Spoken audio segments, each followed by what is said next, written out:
ito sa mga kasalanan ko.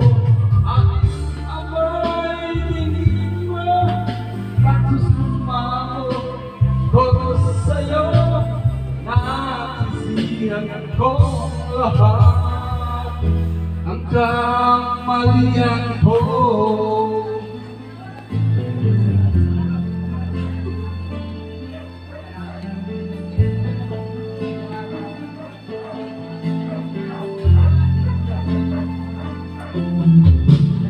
Panginoon, ituyan mo nang mawala ang lugod ko.